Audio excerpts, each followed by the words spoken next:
ये देखें आज का हमारा प्रैक्टिकल जो है no load characteristic of DC generator है। और इस जनरेटर के अंदर हमने ओपन सर्किट करैक्टरिस्टिक से देखनी है और रिटेंटिविटी हमने चेक करनी है इसकी। तो इसके अंदर आप देखें तो सर्किट आपका ये बना हुआ है, जिसके अंदर आप देखें तो ये डीसी फील्ड है, शंट फील्ड है और इसके साथ आर्मेचर है, दोनों पैरेलल है। लेकिन आर्मेचर का करंट जो है हमने इसके आगे लोड नहीं लगाया हुआ, जस्ट आउटपुट वोल्टेज हम चेक करेंगे। और आर्मेचर जो है इसके आगे देखें तो आर्मेचर का करंट जो है वो शंट फील्ड को अप्लाई कर रहे हैं और उसका करंट हम मेजर कर लेंगे DC current clamp on meter से। और इसके बीच में हमने रियोस्टेट लगाया हुआ है, जिससे रियोस्टेट से हम इसका फील्ड करंट वेरी करेंगे। इस फील्ड करंट को वेरी करके हम यहाँ से वोल्टेज चेक करेंगे, आउटपुट वोल्टेज कि वो वेरी हो रही है। और ये वोल्टेज पहले हम इसकी रेजिस्टेंस को जो है वो कम करते जाएंगे, यानी करंट बढ़ाते जाएंगे, रेजिस्टेंस कम करेंगे। तो इसकी जो है असेंडिंग आर्डर में आप देखेंगे कि इसका जो है वो असेंडिंग जो है ये वाली वोल्टेज जो है हम जब शुरू में हम रेजिस्टेंस को कम करेंगे और करंट बढ़ाएंगे, field current shunt field current, तो ये नीचे वाली वोल्टेज आपको मिलेगी।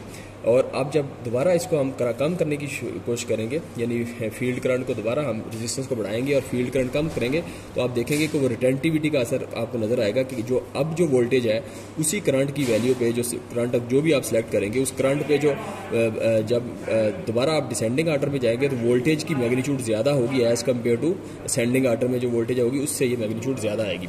ये हमने प्रूव करना है। और इसको प्रूव करने के लिए आप देखेंगे इसकी रीडिंग इस तरह आती है। मिसाल तौर पर ये देखें असेंडिंग आर्डर है तो इसमें देखें 6.4 एम्पेयर है करंट। और इस तरह चूँकि रेजिस्टेंस सबसे ज़्यादा है यहाँ और आहिस्ता आहिस्ता रेजिस्टेंस जो है देखिए कम हो रही है, तो आपका करंट बढ़ रहा है, तो आपकी वोल्टेज भी बढ़ रही है। नो लोड है ये करैक्टरिस्टिक्स। अच्छा, अब देखें इसी केस के अंदर जब डिसेंडिंग आर्डर में जाएंगे, पहले तो हमने ये 13/2 पे ले गए। अब इसके बाद इसी पॉइंट पे हम वापस आएंगे, वापस रीडिंग्स लेंगे। तो आप देखें 13.2 से नीचे वापस आएंगे। जब वापस आएंगे तो आप देखेंगे कि वोल्टेज जो है वो कम हो रही है। लेकिन किसी भी पॉइंट पे अगर देखें 13.2 पे देखें ये 149.6 है, 13.2 पे 149.6 है असेंडिंग आर्डर में। लेकिन अब असेंडिंग आर्डर में अगर मिसाल तौर पे हम लेते हैं 7.1 ले लेते हैं, 7.1 पे 117.4 है। और अगर यहाँ 7.1 का नहीं है तो हम 7.4 और 7.9 ले लेते हैं। 7.9 असेंडिंग आर्डर में देखें तो 124.7 वोल्ट आ रहे हैं और डिसेंडिंग आर्डर में 124 की बजाय 128.9 आ गए। तो ये जो 4 वोल्ट का तकरीबन जो डिफरेंस आपको नजर आ रहा है, ये वो रिटेंटिविटी है जिसकी वजह से जो आपको यहाँ नजर आ रही है। अब हम इसका प्रैक्टिकल करेंगे परफॉर्म। और यहाँ देखिए अगर तो यहाँ आप इस वही सर्किट में आपको रिपीट करता हूँ। यहाँ हमने क्या किया कि सबसे पहले ये 3 फेज सप्लाई है। इस 3 फेज सप्लाई को हमने इसका स्लिप रिंग इंडक्शन मोटर हमने यूज़ की है। Slip ring induction motor 3 phase slip ring induction motor जो कि स्टार में कनेक्टेड है। इसके 3 पॉइंट जो है ना वाइंडिंग के वो हमने शार्ट कर दिए हैं, वो स्टार बन गया। और जो बाकी 3 पॉइंट है उनको हमने 3 फेज एसी सप्लाई दे दी है। अब ये 110 वोल्ट वाली मोटर है हमारे पास। 3 फेज एसी सप्लाई इस इंडक्शन मोटर को दी, स्लिप रिंग इंडक्शन मोटर को। ये मोटर जो है नीचे से अगर आप देखें तो ये इंडक्शन मोटर जो है ये कपल्ड है विद डीसी जनरेटर। अब ये हमारा डीसी जनरेटर है जिसके ऊपर हमने ये करैक्टरिस्टिक मेजर करनी है। अगर हम इसकी आप नेम प्लेट देखें तो इसका नेम प्लेट डाटा भी आप देख सकते हैं। यहाँ तो आप देखें तो ये देखें नेम प्लेट, ये जो इंडक्शन मोटर है 0.33 HP की है और 110 वोल्ट है, 3 फेज है और 50 हर्ट्ज है। और इसका करंट जो है वो 3.2 है और 1400 RPM पे चलती है। ये हमारा प्राइम मूवर है इस वक्त जो कि जनरेटर को चलाएगा। और जनरेटर जो है इस वक्त हमारा वो देखें तो जनरेटर 5 एम्पेयर ये जो है इसका आप देखें तो 110 वोल्ट का ही है और डीसी है। और इसके बाद देखें अगर तो और कुछ अगर आपको नजर आए तो 1400 RPM और रेटिंग इसकी कंटिन्यूस और शंट डीसी जनरेटर है। ये 110 वोल्ट लिखा हुआ है, तो ये इसकी रेटिंग्स है। अब हम इसका प्रैक्टिकल फॉर्म करते हैं। अब आपको सर्किट बताता हूँ। ये 3 फेज मैंने प्राइम मूवर चला लिया, प्राइम मूवर नीचे कपल है जनरेटर के साथ। अब जनरेटर का जो आर्मेचर वाइंडिंग है देखें, ये जनरेटर की आर्मेचर वाइंडिंग को हमने क्या किया है कि आर्मेचर वाइंडिंग को इसको एक जनरेटर का आर्मेचर वाइंडिंग डायरेक्ट फील्ड को आ गई और दूसरी जो आर्मेचर वाइंडिंग है वो इस रियोस्टेट के थ्रू देखें, रियोस्टेट में आई और रियोस्टेट के थ्रू आपकी जो है शंट फील्ड के दूसरे टर्मिनल को ये देखें, अगर शंट फील्ड के दूसरे टर्मिनल को हमने ये सप्लाई दे दी है। ठीक हो गया।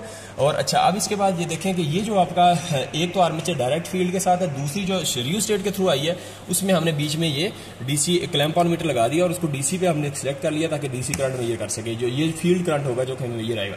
और इसी तरह ये जो डीसी वोल्ट मीटर है, चूंकि हमारी 110 वोल्ट है, इसको 200 वोल्ट पे हमने रख लिया है। और इसको देखें तो अगर ये देखें दो हमने टर्मिनल इसके आर्मेचर के क्रॉस लगा दिया, तो हमें आउटपुट वोल्टेज नो लोड में इसके आर्मेचर के क्रॉस कोई लोड नहीं लगाया हमने, तो इसके क्रॉस नो लोड वोल्टेज हमें मेजर होती जाएगी। तो अब हम सेंडिंग आर्डर और डिसेंडिंग आर्डर का प्रैक्टिकल फॉर्म करेंगे और आप ये रीडिंग नोट करते जाएंगे और रीडिंग जो है ना आपको अंदाजा होगा कि आपका ये जो सेंडिंग और डिसेंडिंग आर्डर के टेबल बनते जाएंगे।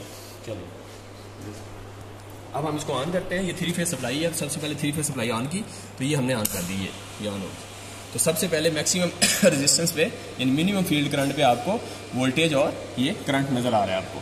अच्छा, अब मैं इसको रेजिस्टेंस कम करता हूँ, आप दोनों चीज़ें देखते जाएं, दोनों पैरेलल में करंट और ये चेक कर जाएगा। मैं अब रेजिस्टेंस को कम कर रहा हूँ यानी फील्ड करंट को बढ़ा रहा हूँ, असेंडिंग आर्डर में जा रहा हूँ। आप इसकी रीडिंग्स देखते जाइएगा कि ये क्या इम्पैक्ट पड़ रहा है आपको। तो ये फील्ड करंट बढ़ता जा रहा है, मैं रेजिस्टेंस जो है रियो स्टेट से कम करता जा रहा हूँ। जैसे ही कम होती जा रही है तो आप देख रहे हैं कि आपका जो है फील्ड करंट बढ़ रहा है और आपकी वोल्टेज भी बढ़ रही है। ये आप सारी रीडिंग्स जो है ना, ये रैंडमली आप ले लीजिएगा इसको, ये पूरा एक टेबल बन जाएगा आपका। तो ये सब से मैंने कम रेजिस्टेंस कर दी है, मिनिमम रेजिस्टेंस कर दी है, और ये 1.68 एम्पेयर मैक्सिमम करंट है और देखें 149 है। अब मैं डिसेंडिंग आर्डर में जा रहा हूँ वापस, अब मैं रेजिस्टेंस दोबारा बढ़ा रहा हूँ और फील्ड करंट जो है वो कम होता जा रहा है। तो आप देखेंगे कि ये फील्ड करंट कम होता जा रहा है और ये जो है वोल्टेज भी आपकी कम होती जा रही है। लेकिन ये जो वोल्टेज है, अगर इसको कंपेयर करेंगे, आप रीडिंग्स दो लेके नीचे टेबल में लिखेंगे और कंपेयर करेंगे तो आपको अंदाज़ा होगा कि ये रिटेंटिविटी आपकी इसमें नज़र आएगी कि जो रेलिवेंट करंट होगा उसके अगेंस्ट जो रेलिवेंट वोल्टेज है वो इस वक्त केस में ज़्यादा शो हो रही होगी, कोई 3, 4, 5 वोल्ट डिफरेंस होगा। तो वही असल में रिटेंटिविटी है। अभी मैंने रेजिस्टेंस मैक्सिमम कर दिया है, तो आप देखेंगे ये जो 1.45 पे 1114 ये आखिरी रीडिंग है। तो this is the end of today's experiment. ठीक हो गया।